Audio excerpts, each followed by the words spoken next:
Green grass running water. A jester lecturing an audience on philosophical politics, laughing after every sentence.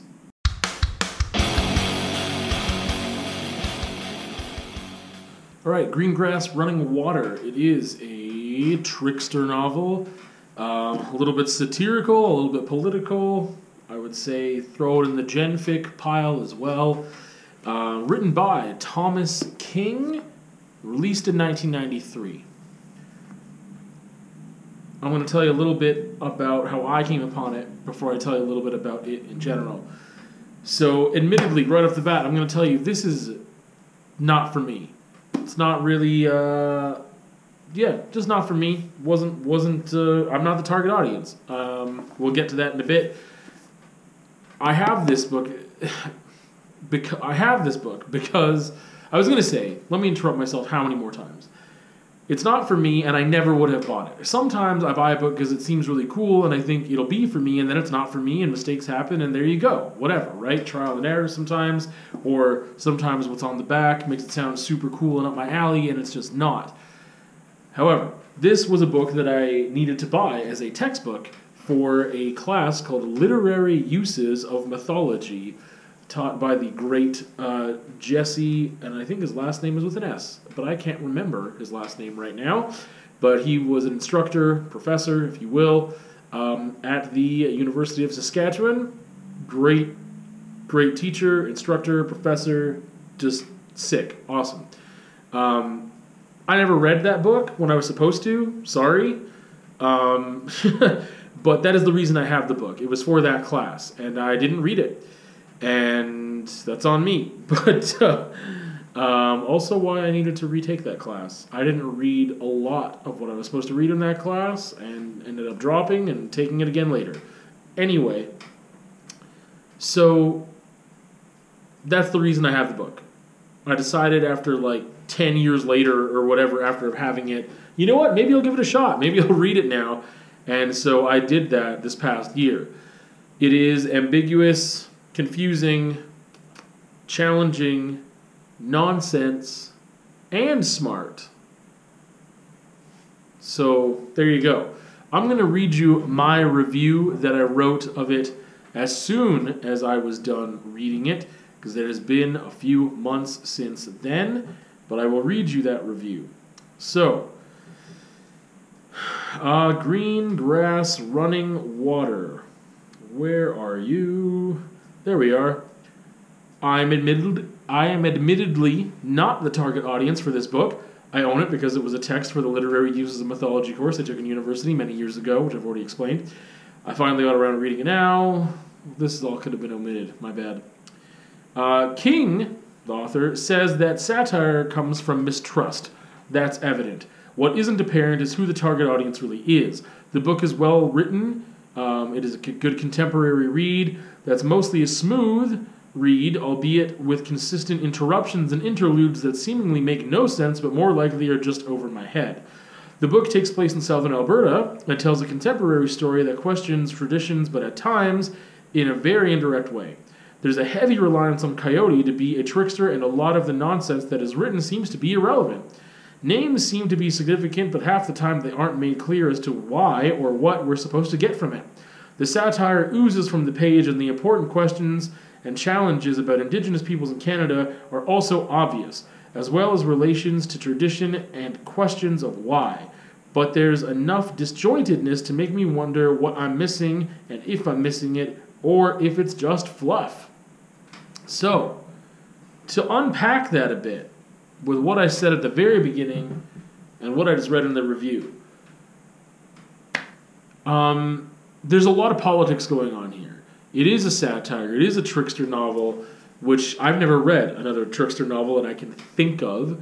But trickster characters are in many different cultures and traditions, but they're very well known within indigenous peoples' culture and different tribes of different characters that are trickster figures. So that is a concept that I've been familiar with and aware of before reading this. However, I mentioned the disjointedness. There's a lot of interruptions and flashbacks and going into almost like an alternate reality type situation.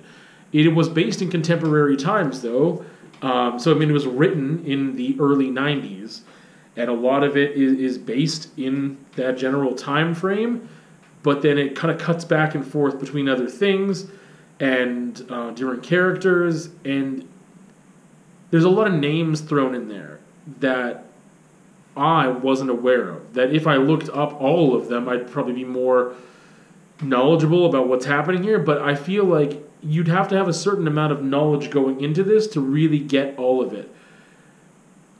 Because sometimes I feel like it is really over my head. Like, it was satirizing things that I was so vaguely aware of or not aware of at all.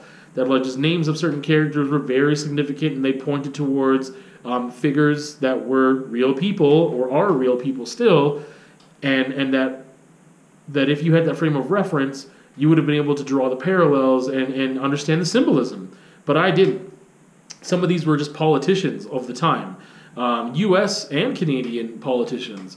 And so part of that was the issue, just not being well-rounded enough with my history when it came to indigenous peoples' relations with U.S. and Canadian government. I feel like if you have a strong basis of that, then you will get a lot out of this book, way more than I did. I believe that there is something you can get out of this book without that, but it just feels like there's all these interruptions and you're missing things. There's like the second layer. I mean, it's probably more than double layered, but there's a second layer where I felt like I'm not getting any of this. There is just a message that you could get from this without that knowledge, but it's just not the full picture, and you know it. I mean, if you're me, I knew it. So it just wasn't for me. I wasn't prepared for it. I got a couple things out of it, but there are some questions of by the way, there's no spoilers here. I forgot to mention that at the beginning. There's no spoilers in this thing, but there are some questions of fate and of nature, and like not in like a deep level of like really introspective, like what is my nature and like can I change that, but more of this like what are you meant to do, what should you do, why would you do that thing, why would you not, how much choice do you have. But it's very surface level, I would say, but it is there. Some people I'm sure got more out of it than I did, and therefore they could say it's on a deeper level. If you don't, so target audience, like intelligent poli-sci majors, minors, people who have an interest in Canadian politics specifically and how they relate to our indigenous population and the relationships that colonialism has had and those effects.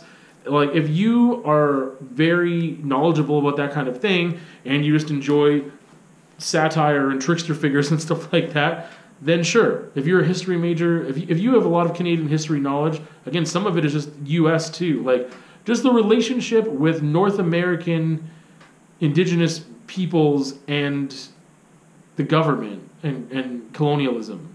If you have a deep knowledge of those things, not just a vague understanding like I did, like I feel like I've got a good understanding of what happened and how it happened and went down, but there's so many names in here that I think would be enriching, like that I would get so much more out of it if I had known more. I believe that the everyman, I'm coming to this book as a layperson, I guess, when it comes to that stuff. I do believe there is more you can get out of it without having that other knowledge, that other deeper level of understanding. You can get stuff out of it for sure, but a lot of things like those interruptions in the book turn me off. They're confusing, and I don't think you want to be confused while you're reading. I just don't. Like, I have to look up words every once in a while because I don't have that strong of a vocabulary as the writer sometimes, but that doesn't take me away that much. If I look up a single word every once in a while, and that helps me understand things better and to learn that word. But there's constant interruptions here of shifting realities almost and going back and forth between characters and kind of different times and stuff, and it's just not done in a way that's very reader friendly, I would say. It's a very well known book. It's won some nominations and awards and such, and is on it's got some great blurbs, but it just wasn't for me. Does it have an importance? I think so, but I just didn't. I didn't get it. It just, I personally didn't get it. So I think that, Thomas King has a reputation as a writer, and this book being, I believe, one of his crown achievements. I think that the book, or him as an author, more importantly, shed a lot of light on these topics in times where they weren't as much in the forefront as they are now, talking about truth and reconciliation and things. Those weren't things that were being talked about in the same way back in the early 90s, 80s, or whatever, late 90s, early 2000s even, as much as they are now. So for this to come out over 30 years ago, or about 30 years ago, like, I think that it was important. I think that it still could be important, that these topics are being brought up in certain ways, but it didn't do anything for me except made me feel confused and like it wasn't for me, and that I think my understanding of the issues is still appropriate. I don't think I'm like, oh my goodness, like I don't know anything. Like, no, it's just that this book has a lot of stuff in there that is very particular to those who have done deeper studying, I guess.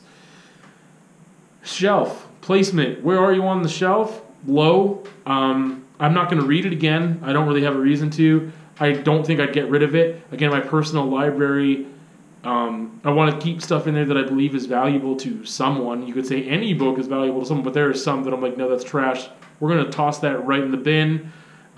This is one that I'm going to keep, but it's low on my shelf. There's very few people I would suggest it to, but there are some that I would say, hey, I think you'd like this. I'm going to recommend this book to you. But not very many people. So with that, that's Green Grass, Running Water.